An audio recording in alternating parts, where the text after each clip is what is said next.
on Top, the weekly show that is organized by Apple and Center and is on at Apple and Center fanpage every Saturday at 8 p.m. My name is Irene and I'm going to visit one of my friends here. Let's go!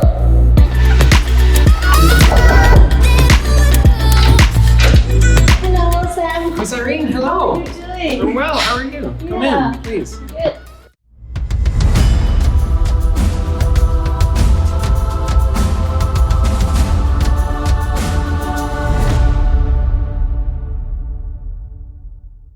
Okay, I'm Irene and I'm here with Sam. This is my colleague. Hello, Sam. Hello, Irene. It's nice to be here with you today. How has it been going with you?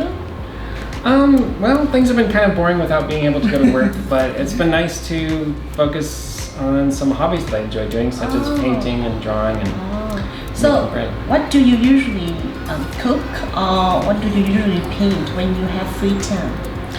I like to paint pretty boring scenery, like plants and things, flowers.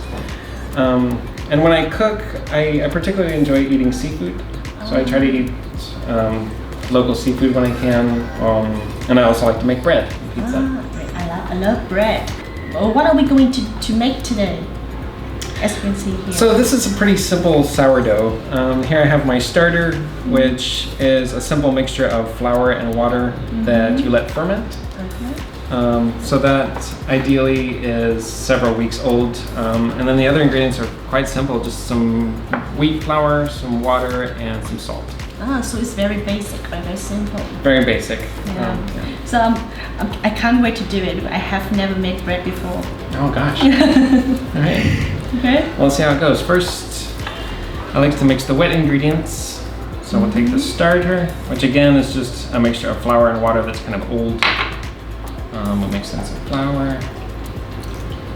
And I like to do it all by hand, just because it's simpler that way, and I can do it all in one bowl instead of transferring it from, a machine to the cutting board and having to make a mess and do a whole bunch of different things.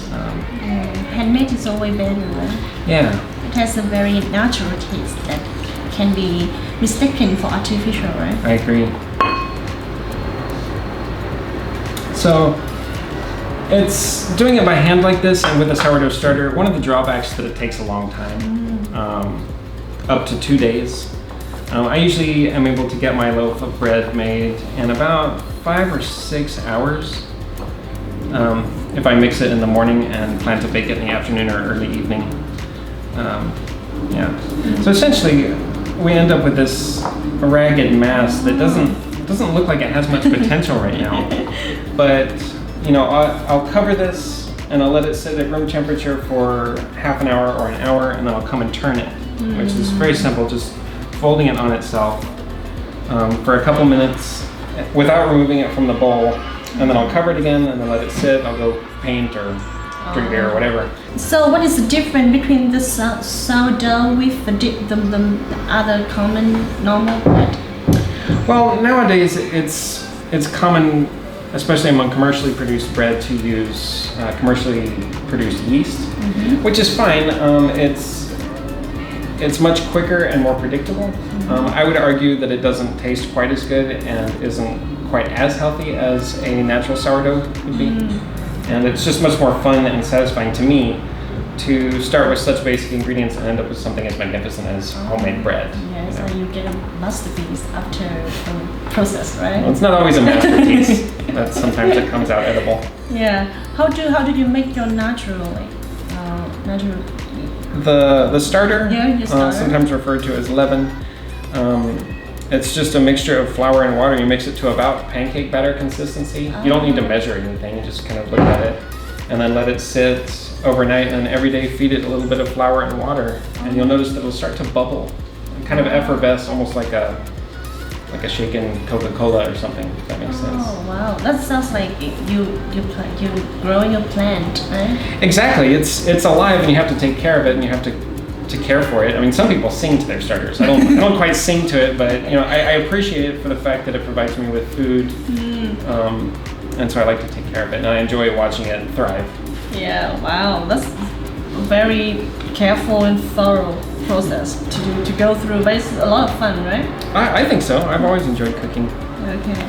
So now what are we going to do next? Well, now, since this takes so long, at least 3 to 6 hours, I prepared a loaf yesterday. Oh, it's very thoughtful of you. I should say a dough. So it's right here.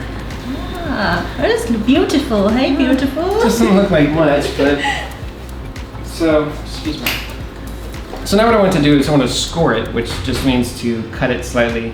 However, I like both for aesthetics and for the sake of it expanding in kind of a controlled way and producing areas where it's going to be more crispy and influence the texture of the finished bread. So, excuse me, I'm just going to take a very sharp knife and I think I'll do a square today. So we can do whatever shape that we want, right? Yeah, in say European villages, they would have a common oven that everybody in the village would bake their bread in. So certain bakers would come up with special ways of scoring their bread so that they could recognize their loaves. Or so that you could tell one loaf from the next. If you used different types of flours or added different things to it, you'd want to be able to tell by the pattern. You know? So that's why they need to cut it for a lot of reasons, right? So this method of baking bread, I like to use a Dutch oven or something that the bread is going to be closed inside so that it can steam. So here we go. Now I'm going to cover this in the oven. It's already hot. So at which temperature do we need to set the oven? The hottest. The hottest, like. I don't like to use specific numbers. Professional bakers will tend to measure things down to the gram, and want to have exact numbers for things. So how long does it take to get a sourdough to finish in the oven? So I'm going to cook it with the lid on so that it can steam for 15 minutes, and then I'm going to uncover it so that it gets crispy and dark for another 15 minutes. Thank you for reminding me. It looks simple, but it's not so simple. It's a labor of love. Wow. So here we have a finished loaf of sourdough bread.